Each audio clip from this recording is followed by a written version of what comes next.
Pierre-Louis Lancel, bonjour. Bonjour, Merci d'avoir accepté notre invitation. avec plaisir. Comment est née l'idée de votre ouvrage? Alors, l'idée de l'ouvrage est née de deux constats.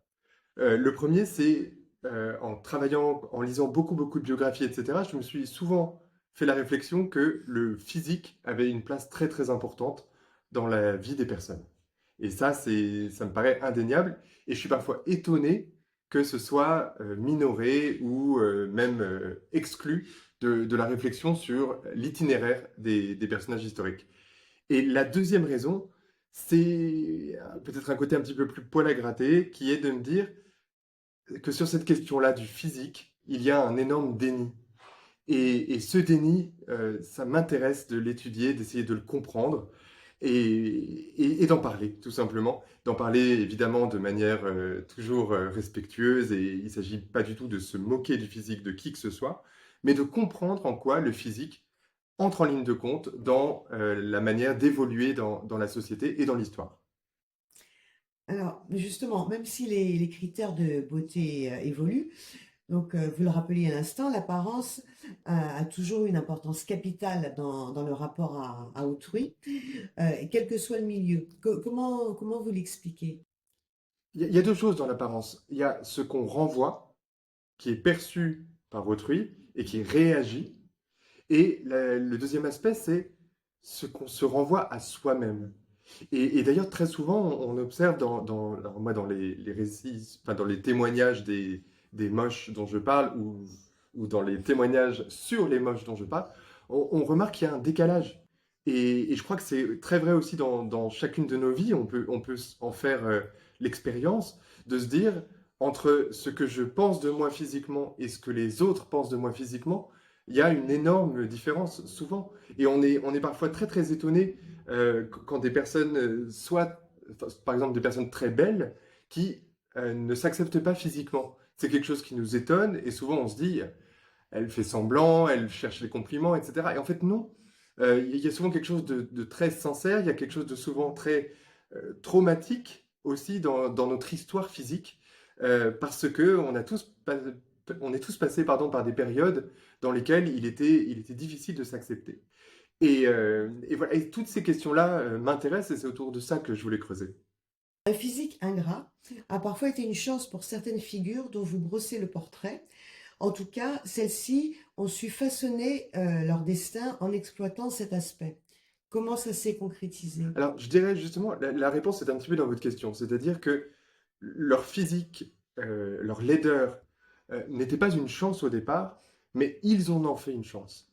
Et c'est ça qui est formidable quand on commence à creuser un petit peu leur vie, c'est de voir comment ils ont retourné la chose. C'est-à-dire que quelque chose qui aurait dû, selon certains critères, les mettre à terre, les empêcher d'exister autant qu'ils l'auraient voulu, et bien au contraire, ça leur a permis de se développer et parfois de se transfigurer. Et j'aime ce mot de transfiguration. Alors, il renvoie à plein de choses dans notre univers mental, évidemment, et dans notre culture judéo-chrétienne, mais au-delà de ça, il y a l'idée que notre physique n'est pas seulement ce qu'il renvoie, il est aussi ce qu'on en fait. Et ça, c'est formidable parce que c'est une espèce d'histoire d'amour à l'humanité qui a en fait des capacités absolument extraordinaires et qu'il a prouvé bien souvent. Et je crois que les personnages dont je parle montrent à quel point l'humanité a des capacités. Vous aviez signé une remarquable biographie du duc du Maine, le fils préféré de Louis XIV. Travaille-t-on de la même manière lorsque l'on consacre un livre entier à une personnalité ou quand il s'agit, comme pour ce livre-ci, d'une galerie de portraits? Alors non, on ne travaille pas de la même manière, et c'est ça qui m'a plu. J'aime bien l'idée de ne pas écrire le même livre, ou du moins de ne pas être dans la même démarche et dans la même façon de travailler. Et c'est l'une des choses qui m'a intéressé, c'est cette différence. Avec le Duc du Maine, j'ai eu le sentiment de vivre pendant plusieurs années avec quelqu'un qui avait vécu bien avant moi, que je ne pouvais pas comprendre totalement, et ça je crois qu'il faut vraiment avoir l'humilité de le dire, mais qui justement a vraiment fait partie de mon quotidien. Et à chaque fois que je lisais ses lettres, à chaque fois que je découvrais ce que des personnes avaient dit de lui derrière son dos, enfin, des choses comme ça, etc., forcément, au bout d'un moment, il y a un attachement dont il faut se méfier, bien sûr, d'un point de vue historique, il faut rester rigoureux essayer de garder une distance, mais en tout cas, il y a une espèce de développement parallèle entre la personne dont on traite et soi, qui est très étonnant, qui est un processus un peu étrange. Donc voilà, ça m'a passionné dans ce premier livre. Et dans le second, dans le deuxième, parce qu'il y en aura d'autres, j'espère, dans le deuxième livre, là, c'était plus autour d'un thème et d'essayer de comprendre comment des personnes très très différentes, il y en a 11 différentes dans le livre, comment ces 11 personnes ont vécu une forme de défi similaire, mais l'ont vécu très différemment. Et dans le phénomène de galerie, puisque c'est une galerie de portraits, il y a des gens sympathiques, des gens très désagréables, des gens enfin voilà, qui sont très très très différents, des gens très intelligents, des gens qui le sont moins mais qui ont d'autres qualités, etc. Et voir comment toute l'humanité dans différentes facettes a pu affronter un problème, bah, c'était une autre démarche et ça m'a plu aussi. Et j'espère pour les prochains livres passer aussi par d'autres démarches encore.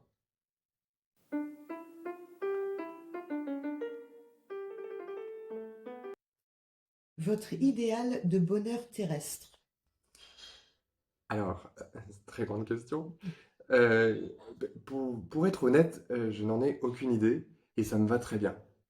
Je crois qu'il y a une chose dont il faut se méfier énormément dans l'existence, ou du moins dont moi je me méfie beaucoup dans l'existence, c'est quand je vois des personnes qui ont le sentiment d'être arrivées, d'avoir atteint leur but dans la vie, et ben, très souvent, je ressens une espèce de tristesse pour elles, qui est peut-être uniquement en moi, et peut-être qu'elles elles sont très heureuses, et je leur souhaite, mais j'aime l'idée qu'on a un itinéraire et qu'on n'a aucune idée d'où il va nous mener.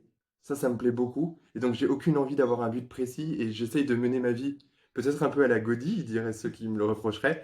Mais en tout cas, être à l'affût, en tout cas à l'écoute des opportunités et de voir où ça me mène en tentant de faire les choix qui me semblent judicieux sur le moment. La figure historique que vous auriez aimé rencontrer.